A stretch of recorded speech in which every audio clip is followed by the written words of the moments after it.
Ils sont de retour. Comme chaque année, les meuniers de Limoux ont pris possession de la ville sur des airs de fanfare. Les passants sont un peu engourdis par le froid et par plusieurs mois d'absence des carnavaliers. Après la visite traditionnelle aux officiels pour cette première sortie, les habitants vont pouvoir profiter pleinement du défilé. Limoux retrouve son âme de fête. Oh, on m'a fait le tour, regardez. Pour la première fois, le premier jour, on est servi. Ah, ils sont tous beaux. C'est la tradition, il faut la respecter. Une tradition qui remonte au temps où les meuniers de la région, après avoir vendu leur blé, défilaient sous ces arcades en distribuant des pièces d'or aux passants. Aujourd'hui, les pièces ont été remplacées par des confettis, mais l'habit reste le même. Il doit permettre au meunier, derrière son masque, de ne pas être connu. Alors pour cela, il ne faut pas qu'on voit 1 centimètre carré de votre peau, parce que, par exemple, si on voit vos cheveux, on vous dit, bon, celui-là, s'ils sont gris, bon, forcément un peu âgé. Bon, s'ils sont bouclés, bon, ça risque d'être une dame. Bon, il faut tout cacher. Malgré qu'on les connaît, on en connaît beaucoup, mais pour les reconnaître. On devine, mais on ne reconnaît pas vraiment. Les meuniers pourront se démasquer pour boire un verre de blanquette, mais seulement à l'abri des regards indiscrets, le temps d'une pause, avant de repartir dans les rues de Limoux. Le week-end prochain, il en sera de même. D'autres groupes prendront le relais jusqu'à la fin de la saison du carnaval.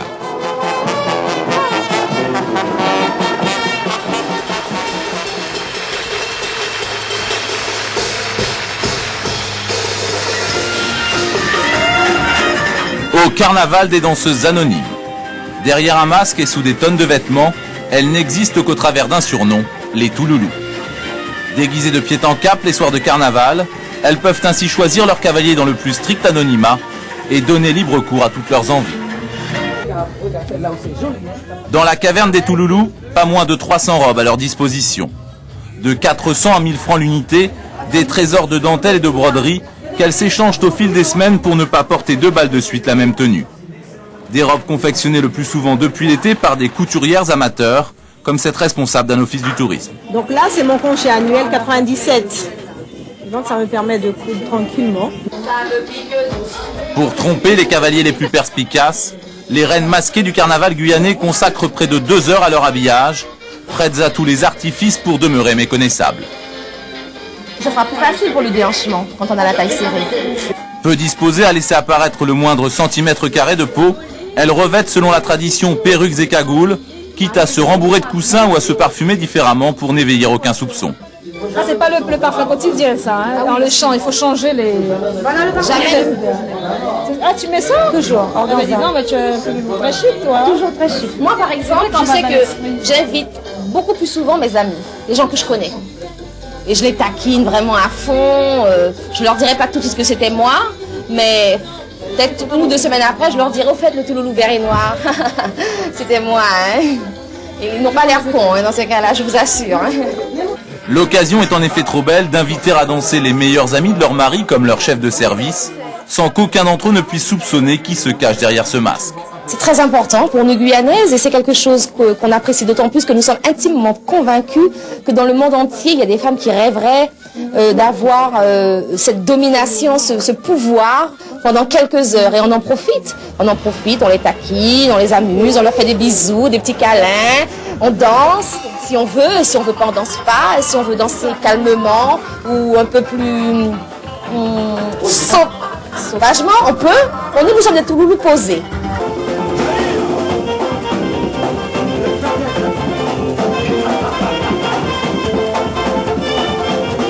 Au rythme des mécènes ou des blue stars, les orchestres qui font le succès de ces salles de danse uniquement ouvertes pendant le carnaval, les Touloulous peuvent ainsi inviter en toute impunité les partenaires de leur choix jusqu'au petit matin pour des corps à corps plus ou moins endiablés. La seule crainte des cavaliers étant de tomber sur des Touloulous dont la féminité reste parfois à démontrer.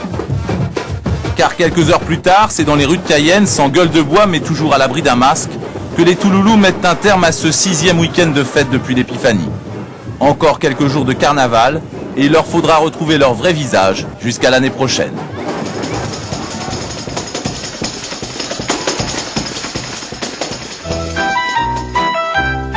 Une fois par an, bien avant le retour du printemps, Saumur et son château sont le théâtre d'étranges apparitions. Lutins, gnomes ou pantins, personne ne sait bien qui sont ces masques, sauf peut-être ces blouses blanches, leurs parents. Lifting pour un vieux Gaulois aux naissances d'un clown. Ici, un modèle prend forme en moins d'une semaine et l'imagination est reine. Les modèles que je préfère, ce sont les modèles dessinés et ensuite interprétés à ma manière. Et là, je m'éclate davantage qu'un modèle imposé. Alors, ça donne à peu près ça. Et c'est ainsi qu'unique au départ, les masques se reproduisent comme des petits pains. En 1 heure, sur cette machine, les 2 Gaulois se sont fait plus de 300 petits frères. Chaque jour, 80 petites mains s'affairent ici pour donner naissance à 30 000 modèles. Au rayon grand classique, les héros des séries pour les petits, les vieux et les réalistes pour les grands.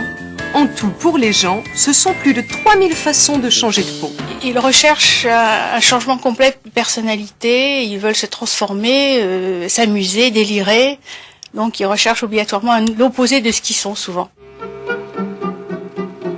Et comme les collections se renouvellent d'1 tiers chaque année, César a même prévu un musée pour la retraite des masques démodés. Les sorcières de Salem, un bulldog cinquantenaire et des stars éternelles. Ici, c'est tous les jours carnaval, car on raconte que chaque masque a une âme.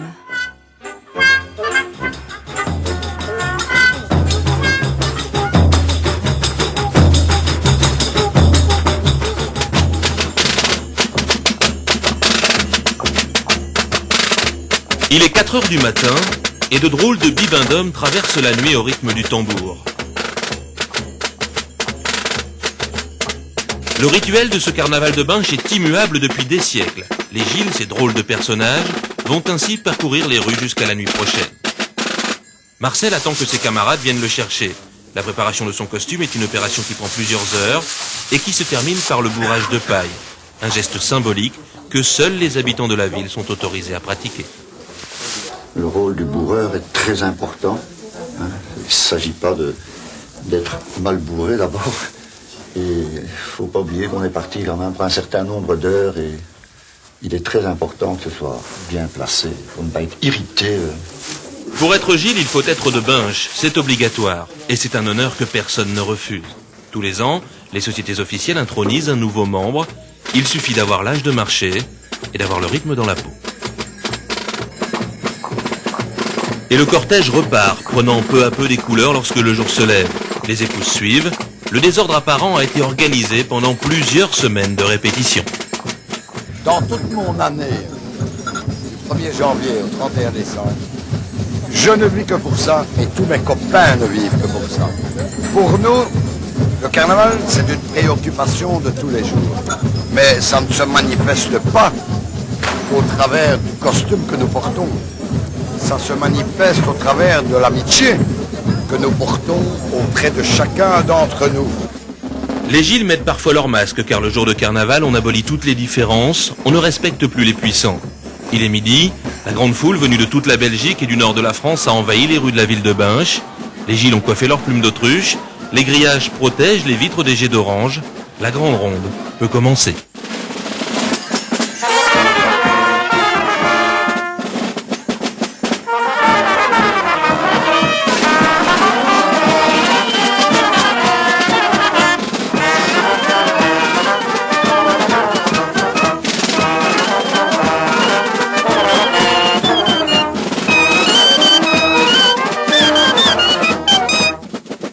Depuis 25 ans que Marcel fait le Gilles, il a vu défiler des dizaines de sociologues, d'ethnologues qui tentent de comprendre le sens de cette tradition, de ce carnaval, moins célèbre que ses illustres cousins, mais qui est sans doute l'un des plus étranges et des plus beaux du monde. Plus beau que celui de l'année passée, mais moins beau que celui de l'année prochaine.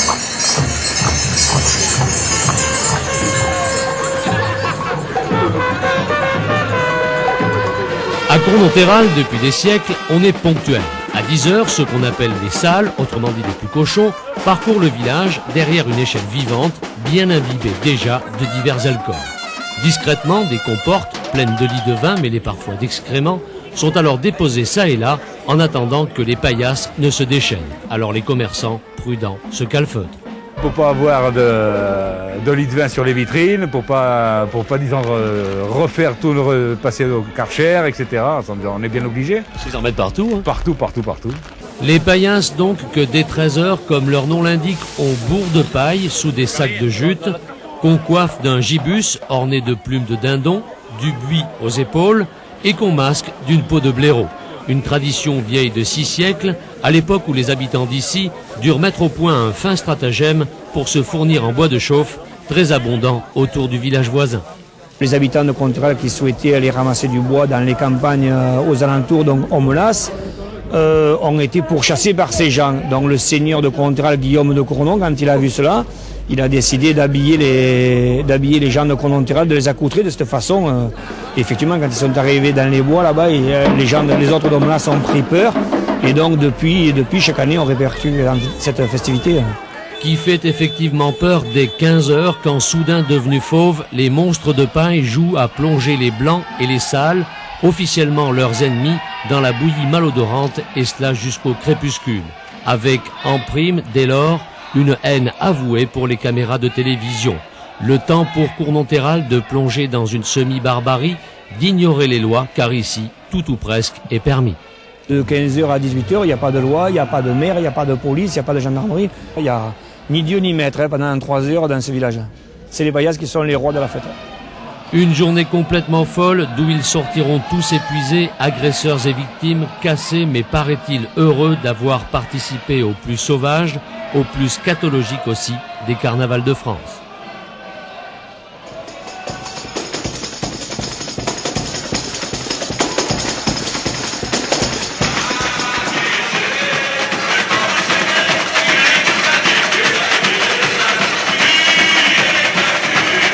Le maire de Rio vient de remettre la clé de la ville au roi du carnaval, symbole de tous ses excès, 229 kilos de bonne humeur. À ses côtés, 2 sculpturales jeunes femmes, la reine et la princesse du carnaval, donnent le rythme de ces 4 journées et 4 nuits de folie.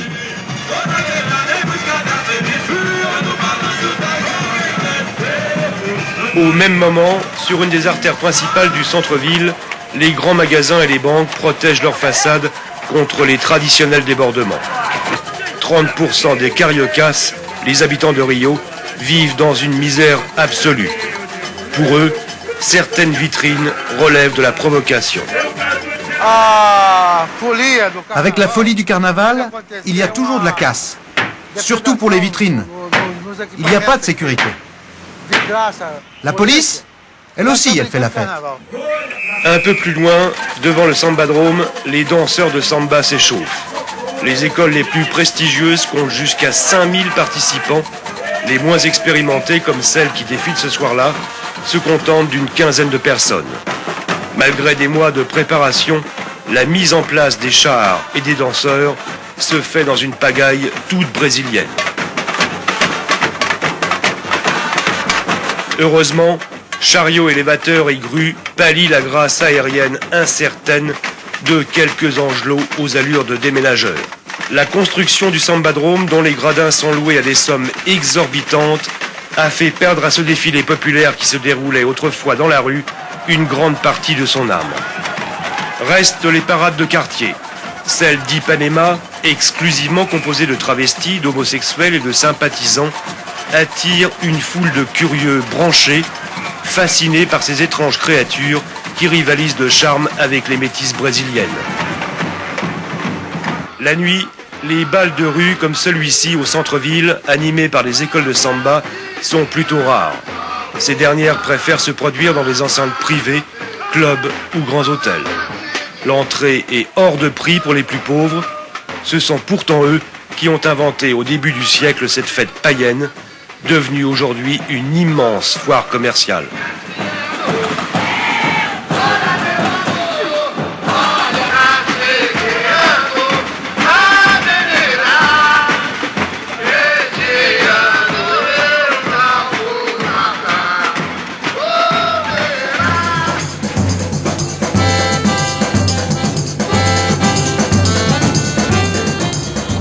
Le hangar est anodin et pourtant il cache des merveilles et des talents. Depuis septembre, c'est ici, comme chaque année, que se prépare activement le plus vieux carnaval de France, le carnaval de Nantes. Nantes est une ville de carnaval, d'une part parce qu'il y a fait 122 ans d'expérience. 122 ans d'expérience, c'est quand même quelque chose d'important, de création. Une création d'amateurs, de gens qui sont bénévoles, et qu'on retrouve après dans différentes villes de France.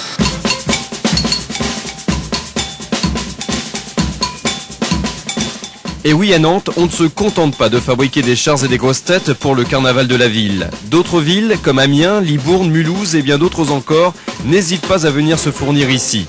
En tout, ce sont près de 120 carnavaliers, tous bénévoles, qui officient chaque année. De véritables passionnés qui consacrent leur week-end, leur soirée même, à coller, à scier, à souder ou à peindre. Parfois, il s'agit même de familles entières, comme la famille Durel-Liévin. Ça fait 14 ans qu'ils construisent des chars. Alors moi je colle les papiers, ma soeur aussi. J'ai mon mari qui fait le mécanisme. J'ai mon frère qui fait la menuiserie, tout ce qui a un rapport avec le bois. J'ai les gamins qui s'occupent du polystyrène, qui font des formes avec le polystyrène. Jacques Saudret lui aussi est un dingue de carnaval. Sa passion remonte à il y a déjà 18 ans. Cette année, à lui tout seul, il s'est attaqué à la construction de 3 petits chars. Donc je fais descendre dans la rue l'Opéra de Nantes, avec des baignoires, un poulailler qui symbolise bien la salle, et on passe à la cantatrice, avec un personnage qui est le diable, Méphisto. Mais à Nantes, en plus des chars, ce sont les grosses têtes qui ont fait la réputation de tous ces bénévoles qui sont devenus au fil des années de vrais artistes. Certains personnages demandent la réalisation de plus de 10 moules à partir de sculptures originales. André Duval a 66 ans, depuis 46 ans. Il est le grand spécialiste des grosses têtes. Il ne faut pas prendre pour un artiste. Ici, nous sommes des copains, nous sommes tous des artistes, plus ou moins, mais on n'a pas la grosse tête. Je fais la tête, mais je n'ai pas la grosse tête.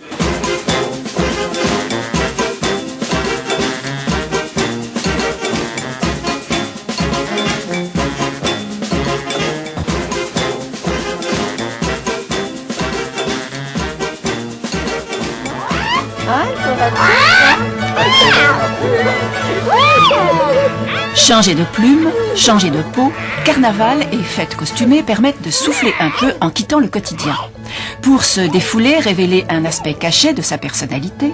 Ah là là, ça c'est merveilleux. Voilà. Rien de tel qu'une autre apparence. Et pour cela, Mucha a plus d'un tour dans son sac. Alors, dans les orientales, vous avez au choix soit les pantalons, avec donc le grand soutien-gorge en métal. Petite boutique, certes, mais aucune place n'est perdue. Plus de 1000 costumes ici. Mucha habille des comédiens, mais aussi des mariages ou des bals costumés. Et comment se retrouver dans un tel bric-à-brac?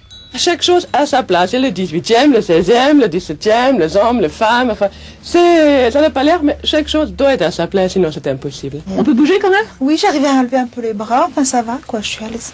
Et pour danser? Oh, ça va peut-être être... On va mettre des petites... Une tenue complète se loue 150 à 500 francs, suivant son importance. Sally Rudock, elle, invente les chapeaux. Tous les costumes sont créés et retouchés dans l'atelier. Laure va-t-elle trouver son bonheur? Ce sont les costumes baroques qui sont les plus recherchés. Le crochet là-haut.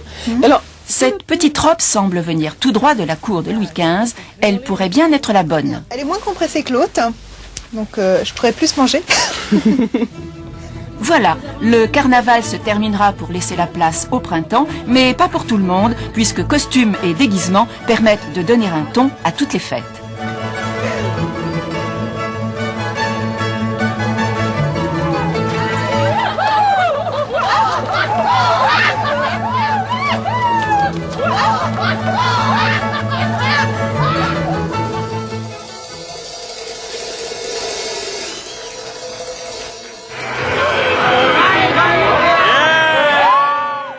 Sur les bords du Rhin, chaque année c'est pareil.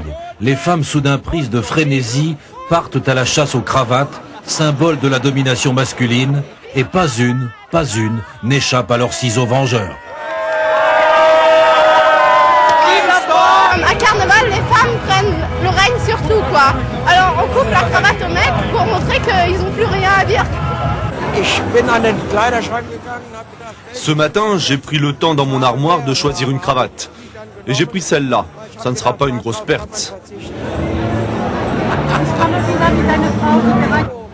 De Mayence à Cologne, en passant par Trèves, Düsseldorf ou Bonn, c'est la journée des femmes, une tradition vieille de 175 ans à laquelle tout le monde est très attaché.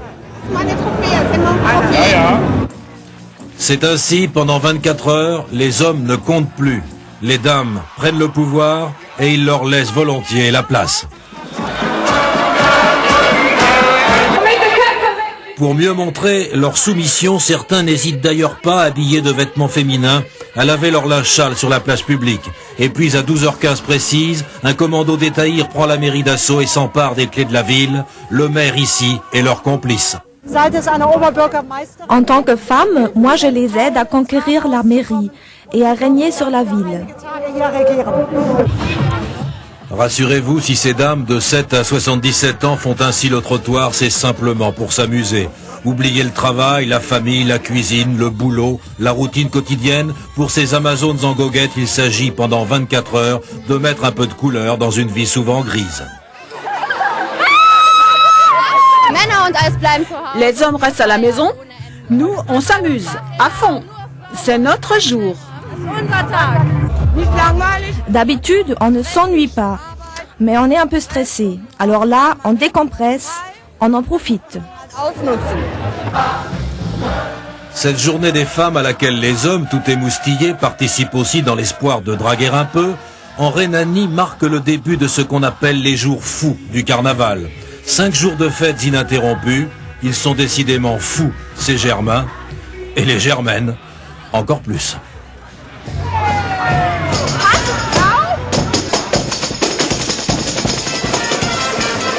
Derrière les costumes des carnavals, il y a souvent des croyances ancestrales. Dans les montagnes des Pyrénées, c'est l'ours qui alimente les superstitions. Une fois par an, à Bielsa, sur la frontière franco-espagnole, la fête de l'ours au printemps exorcise cette peur.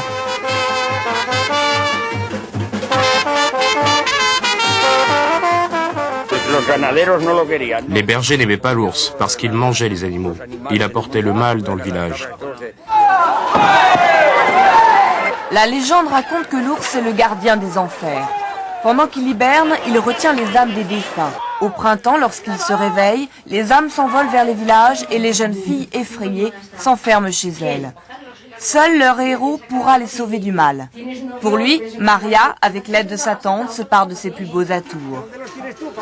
Pour elle, Santi va affronter les esprits. Comme les autres trains de glace, il parcourt les rues du village. Le vacarme de ses cloches aura raison du malin. Alors seulement, il ira chercher sa belle, qui ce soir, reine du carnaval, aura tous les droits, même celui d'inviter les garçons à danser.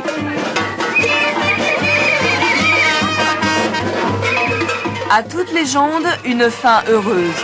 L'ours est vaincu, le village tout entier peut fêter sa victoire, le printemps et la vie qui recommence.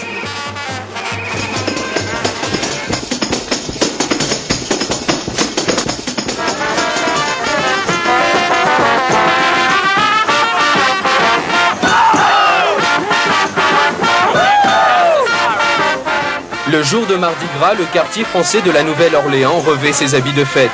La tradition venue d'outre-Atlantique est restée, et les mots pour le dire en français aussi. C'est une journée de folie sous un soleil de la Nouvelle-Orléans radieux. On va naturellement s'éclater, se propulser dans un monde meilleur et nouveau. Mardi Gras veut dire fais ce que tu veux quand tu le veux.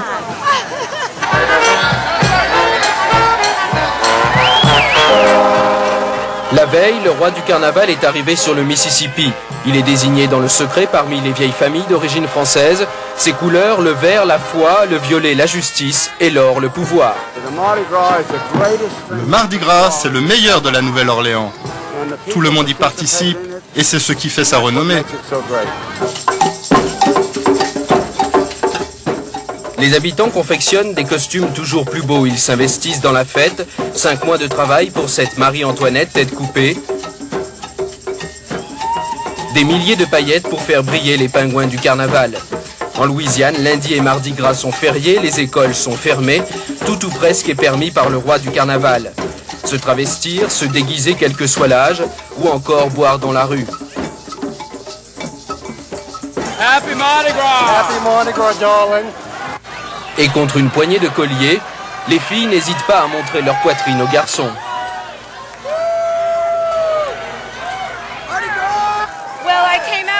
Je suis arrivée avec 2 colliers et regardez ce que j'ai maintenant.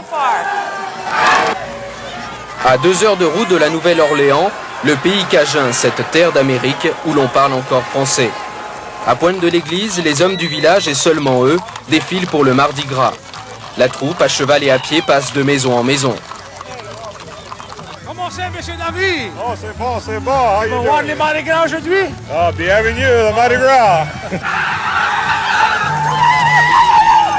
La compétition entre les jeunes peut commencer. Ils doivent alors attraper les volailles offertes par la famille visitée. Poulets et pintades seront tués pour le dernier repas copieux, servi avant les 40 jours de carême.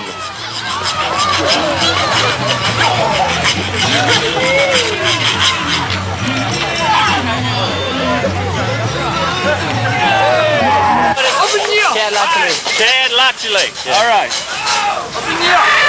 Come on, chicken. Come on. Ah ouais, bien difficile. J'ai touché Anne ce matin, c'est tout.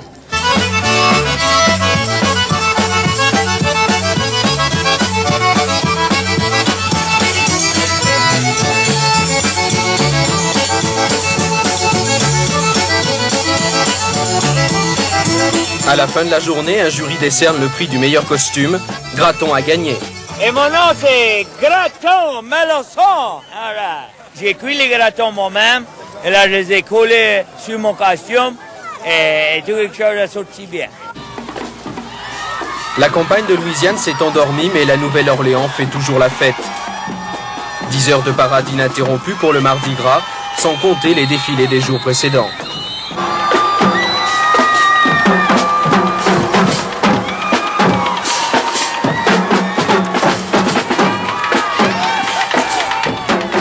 Encore un dernier collier à ramasser, et à minuit pile, la fête dans le quartier français est finie. La Nouvelle-Orléans entame alors 40 jours d'abstinence.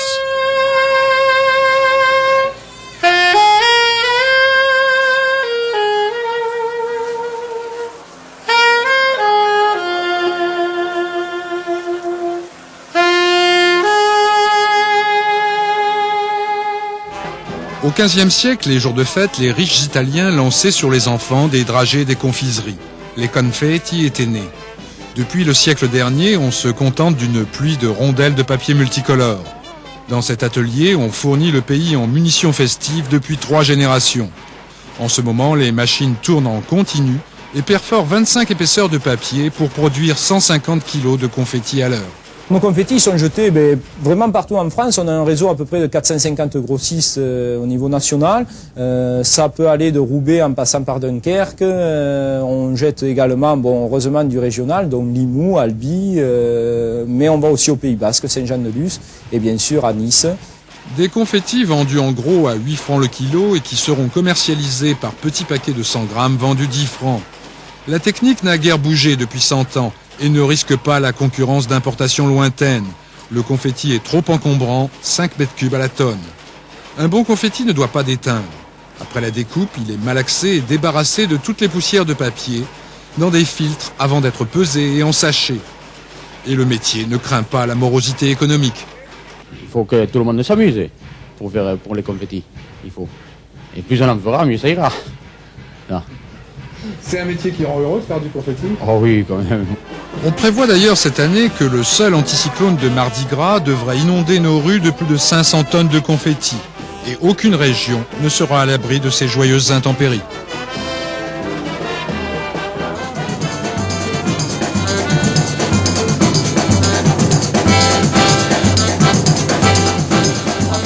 Dès le début décembre, les jeunes martiniquaises commencent à préparer leurs costumes. Le carnaval aux Antilles débute la seconde semaine de janvier, pour se terminer 3 ou 4 semaines plus tard, le mercredi décembre. Chaque village connaît ainsi son vidé. Le vidé, c'est le moment où les maisons se vident et où la population se rassemble autour des musiciens, des danseurs et des costumes. Et le dimanche gras, celui qui précède le mercredi décembre, c'est le grand vidé de Fort-de-France. Ici, nous sommes dans les locaux de Tambou-Beau-Canal, une association du quartier Rive-Droite. Comme toutes les troupes, comme tous les groupes, elles convergent vers le centre de la ville.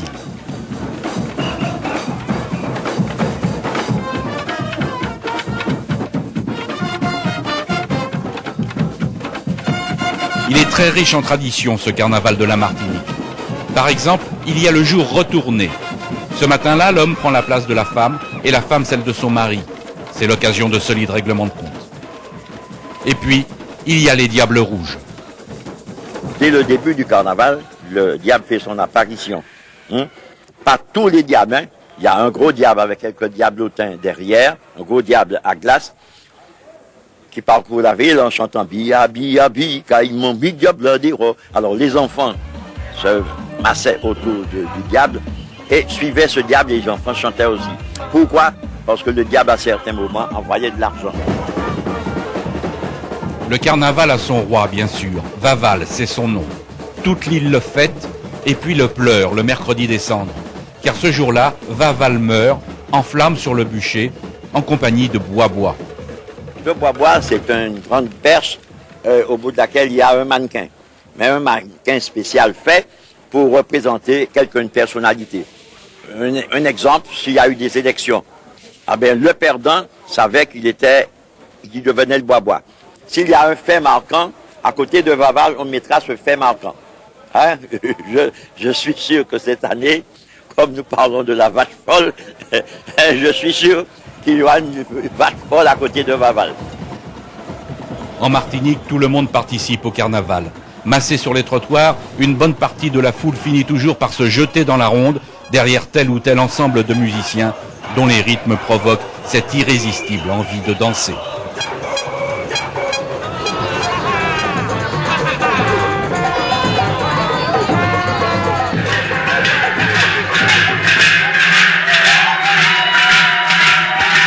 La pluie n'était pas la seule à battre le pavé de Ciboure. Un soir de carnaval, on ne laisse pas la météo dicter impunément son propre rythme.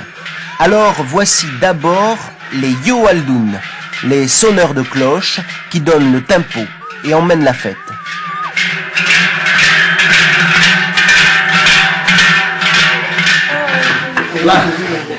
Ce costume de berger tintinabuleur vient d'un village de Navarre.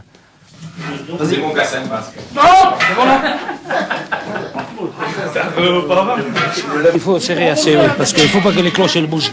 C'est pour les faire sonner. Ouais. Si elles bougent, les battants, les cloches bougent en même temps. Alors il ne faut pas que les cloches bougent et que les battants qui bougent.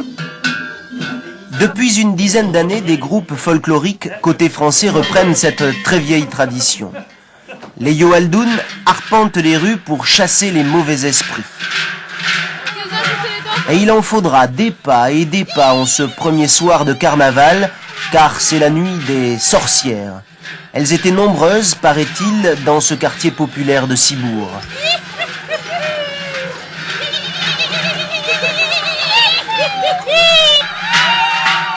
Mais derrière le grimage grimaçant, il y avait chez ces femmes pleines de vie un désir de liberté. À une certaine époque, enfin, la femme n'avait pas de place dans la société. Elle n'était certainement que mère et épouse. Et le carnaval lui donnait la possibilité de sortir dans la rue et d'exprimer tout ce qui n'avait pas été pendant l'année. Et c'était certainement la seule occasion où elle pouvait le faire. Alors là, ça devenait provocateur.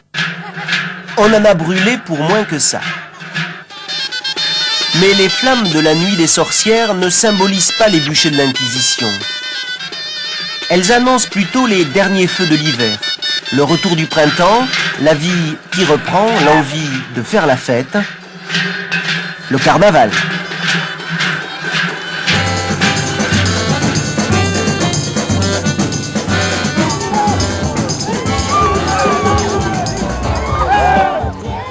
C'est la samba de l'hiver, un bain de neige pour les givrés. Le clou de ce carnaval de Rio qui aurait gagné le Grand Nord pour se retrouver dans la belle province de Québec. Il fait -5, nos lointains cousins n'ont pas perdu la boule, ils ont simplement le sens de la fête. C'est merveilleux, il faut bouger tout le temps. Parce que si on arrête de bouger, là, notre corps va se refroidir. Il faut toujours bouger, alors on garde une certaine énergie.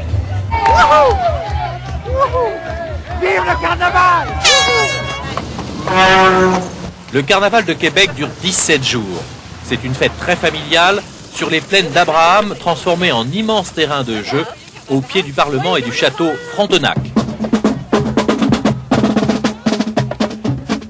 on peut y rencontrer d'étranges lutins, les Nouks, venus du cercle polaire pour jouer des tours, semer la joie et raconter des histoires dans une langue aussi magique qu'intraduisible.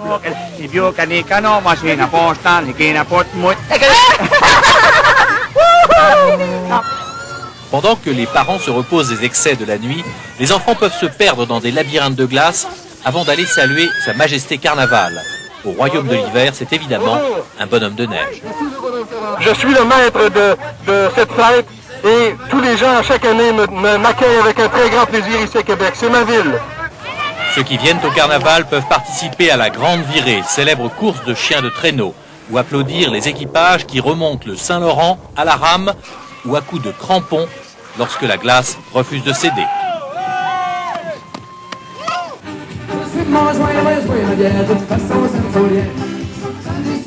La plupart des visiteurs dorment à l'hôtel ou chez l'habitant, mais pour les courageux, il y a au milieu des sculptures de glace les Quincy, des igloos amérindiens aménagés pour passer une nuit à la mode inuit. Et parmi les plaisirs dans ce monde de glace, il y a la potion magique du carnaval, le caribou, un mélange de vin et d'alcool inspiré de la boisson des trappeurs qui, après la chasse, buvaient le sang des animaux tués pour reprendre des forces. Ici, bien sûr, on a besoin d'énergie pour affronter les températures polaires, mais le froid ne fait peur à personne. Il y avait 65 000 carnavaleux cette année dans les rues de Québec.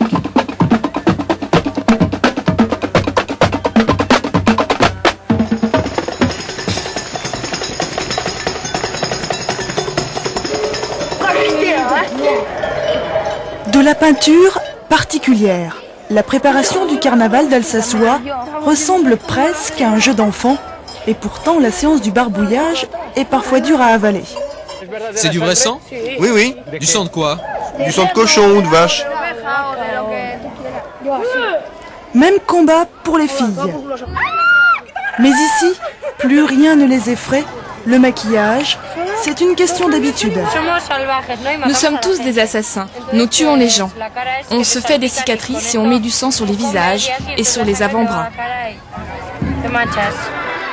Alors que ces bêtes sauvages se préparent longuement pour mieux rugir dans la nuit, ces petits sacs de toile de jute se promènent dans un autre village de Navarre. Les armes de ces vilains, des vessies de porc gonflées et des bâtons pour chasser les mauvais esprits. Masqués ou pas, tout est permis le jour du carnaval, mais malgré tout, les démons redeviennent très vite de jolis poupons.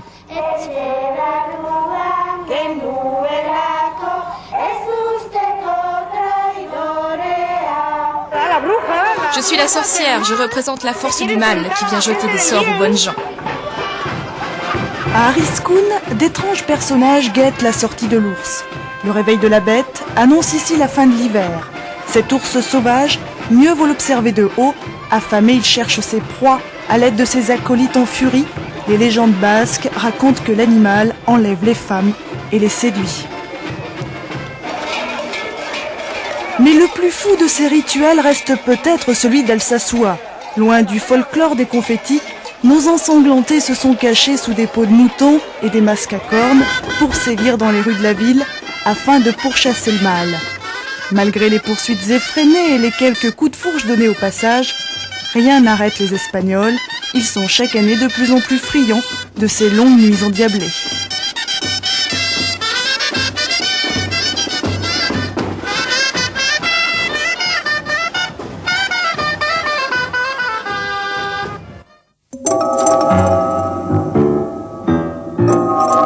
La maison des grosses têtes. Une véritable caverne d'Ali Baba, un univers de carton-pâte décliné sur le thème du cirque. Un domaine top secret pour les carnavaliers. Pas une information ne filtre à l'extérieur. La plus grande discrétion entoure la construction des 20 chars ou la fabrication des 600 grosses têtes du carnaval de Nice. Voilà, notre secret, il se trouve là-dedans. Ça, c'est notre colle. Elle est unique de ça, c'est de l'eau et de la farine. Sur le temps de cuisson, Jean-Pierre ne répondra pas, car l'osmose entre la colle et le papier est magique, pour la résistance et pour le rendu du sujet. Jean-Pierre et ses fils collent minutieusement 4 tonnes de papier par an. Ça a été la vie de mon grand-père, ça a été la vie de mon père, et je pense que c'est parti pour que ce soit la nôtre aussi, quoi. Une véritable histoire de famille avec un zeste de machisme. On n'accepte pas dans les carnavaliers les filles. Vous êtes super macho là. Déjà c'est dur entre les hommes. Alors mettez les femmes au milieu, c'est pas évident. Mais revenons aux grosses têtes. Une fois terminé, au bout de 4 jours, un personnage pèse 6 kilos. La tradition côtoie aussi la technicité. Pour que Sa Majesté salue ses sujets, les 2 frères, Gilles et Pierre, ont mis près d'1 an pour mettre au point toute une machinerie. Ça rappelle les souvenirs d'enfants, le mécano, ça marche pas, et ben là, pour l'instant ça fonctionne.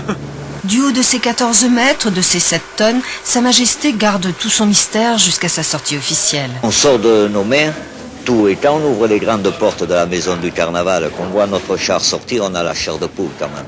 Et on voit le public qui vous applaudit, malgré tout, c'est beau. Beau, mais éphémère. Le règne ne dure que 15 jours, le temps du carnaval. Après, Sa Majesté est brûlée sur la promenade des Anglais.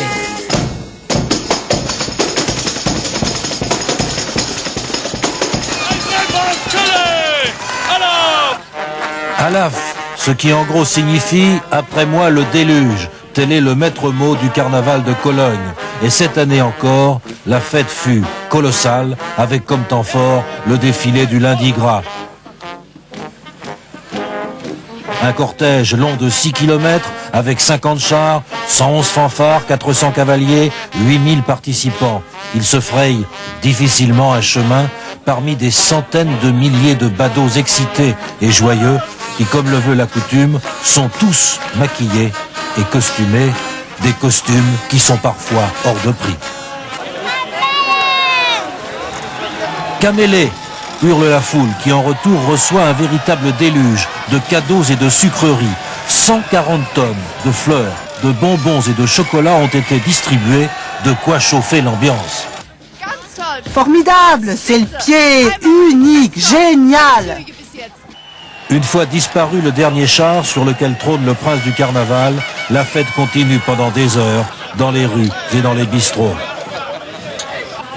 On rit, on crie, on chante et on danse, et la bière, naturellement, coule à flot.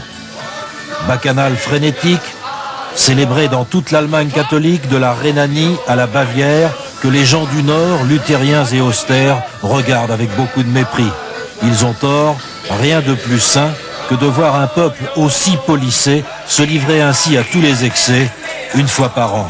Cette parenthèse ludique, en effet, ne dure pas, elle s'achève à l'aube du mercredi des cendres. Une fête, monsieur, c'est comme une grève, il faut savoir la terminer. Merci.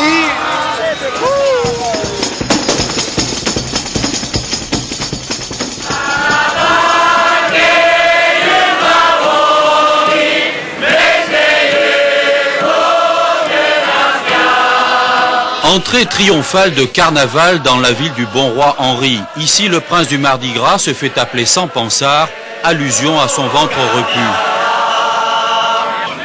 Saint-Pansard, on m'appelle aussi Saint-Bourquite, le sein du cochon. Parce qu'ici en Béarn, la charcuterie, c'est la tradition au moment du carnaval.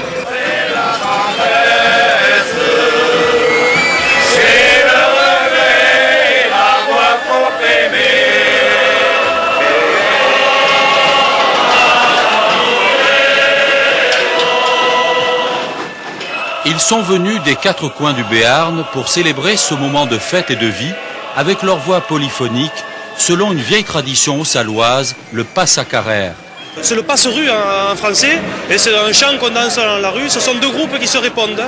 Normalement, dans la tradition, le groupe qui chante est arrêté, pendant que le groupe qui marche, lui, ne chante pas, quoi. Ouais. Hein, voilà. Et puis, quand le groupe qui chante a fini de chanter, il se met à marcher.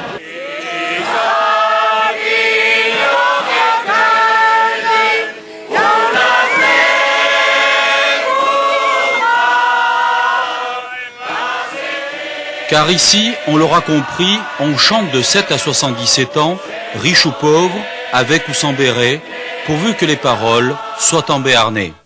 Ah bien, en bon béarnais, on chante On chante chaque fois qu'on le peut, à chaque réunion, de famille, avec les amis, avec les voisins, tout le monde. On chante en chorale, on chante tout le temps en Béarn. Mais ouais, on arrive à la montagne, on chante les montagnes, on chante tout ici. Mondir, mondir, déchame ver el vuelo, los cerros de paz, los cerros de paz.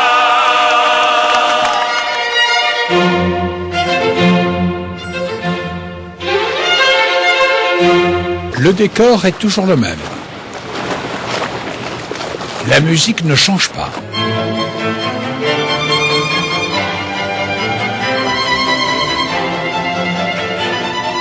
On attend ensuite la foule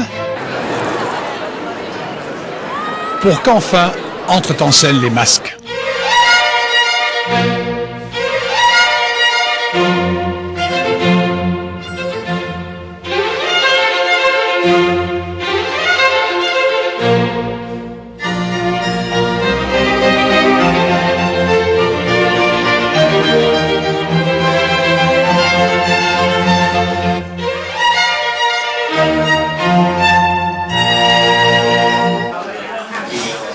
Or, cette concentration de beauté a un secret, et ils ne sont que quelques centaines à le connaître.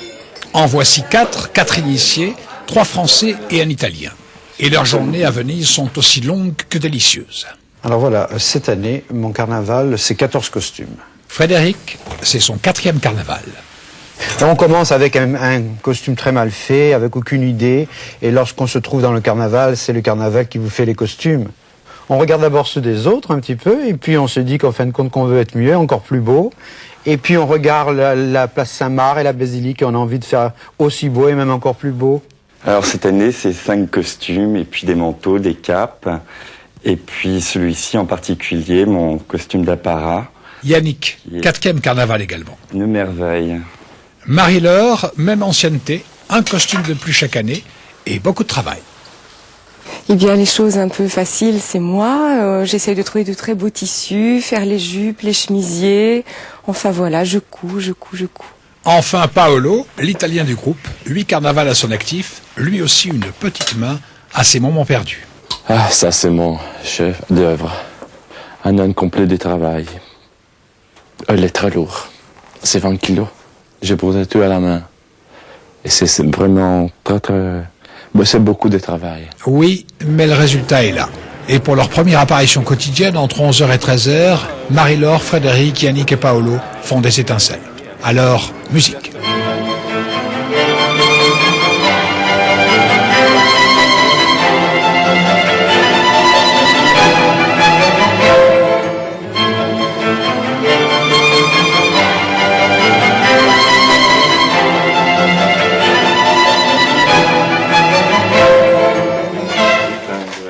Le deuxième rendez-vous de la journée, c'est celui de l'après-midi. Entre-temps, il a fallu effacer toutes les traces de la matinée et plonger dans les armoires et dans les malles pour la deuxième métamorphose. Et on est en perpétuelle recherche d'accessoires, de perruques, de plumes.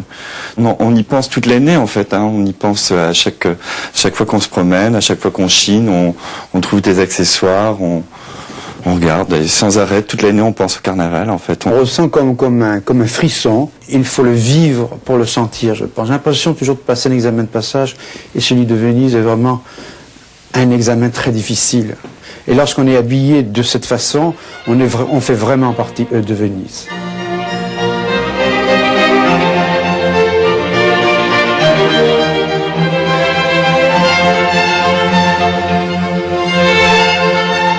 Et c'est à la tombée de la nuit que tout ce beau monde retrouve son quartier général. Un salon de thé du XVIIIe siècle aussi chic que cher, où l'on n'accepte que les beaux masques. Y trouver une table est un véritable examen de passage. C'est l'assurance que l'on vient de pénétrer dans le cercle étroit des initiés. Alors, et alors seulement, les portes des palais vous sont ouvertes pour la 3e et dernière réincarnation de la journée. Alors ce soir, donc c'est la soirée Maharaja, je vais mettre les émeraudes du Maharaja de Patala. Car parmi les puristes, ces Français passent pour des perfectionnistes. Les seuls à oser l'authentique, parfois même le vrai. Celui-ci. C'est un respect pour le carnaval de Venise. Il faut que tous ces vêtements soient authentiques.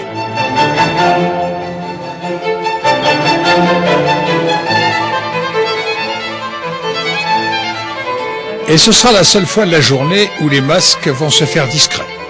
En tout cas, essayer d'échapper à la foule pour se retrouver en petit comité.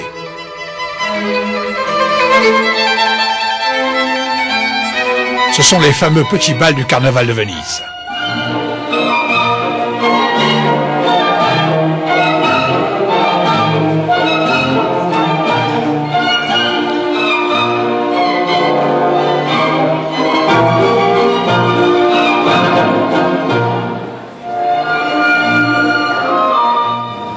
Au petit matin, Marie-Laure, Frédéric, Yannick, Paolo et les quelques autres ont fini leur journée. Dans quelques heures, une autre commence. Il va falloir qu'ils soient au rendez-vous, car sans eux, il n'y aurait pas de carnaval de Venise.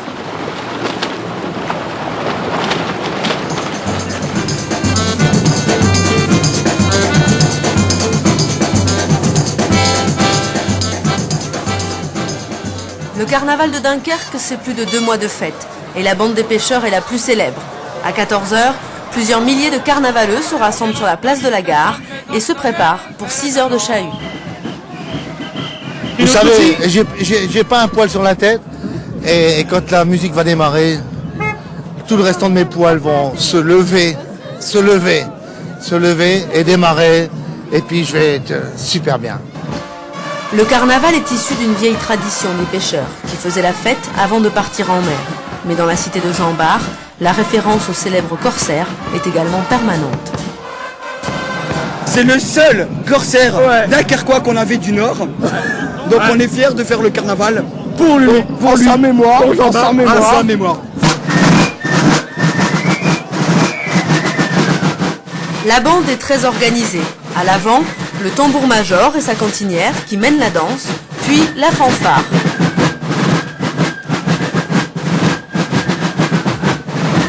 Vient ensuite la première ligne qui, pendant le chahut, retient la foule. Le chahut, un moment difficile à expliquer.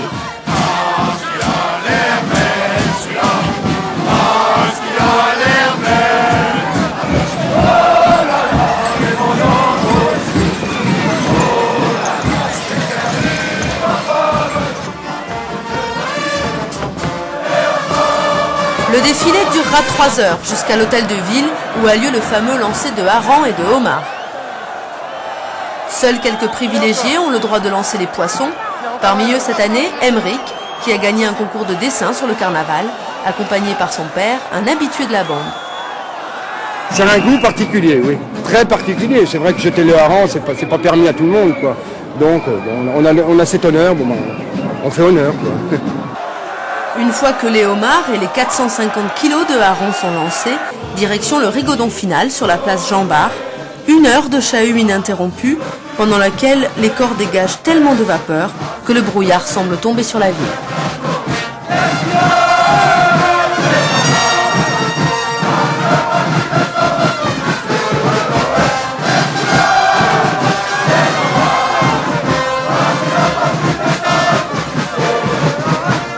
C'est à genoux que se termine le rigodon. Non pas que les carnavaleux soient déjà fatigués, mais pour l'hymne à Jean Bart, le héros de la ville, le recueillement est de rigueur.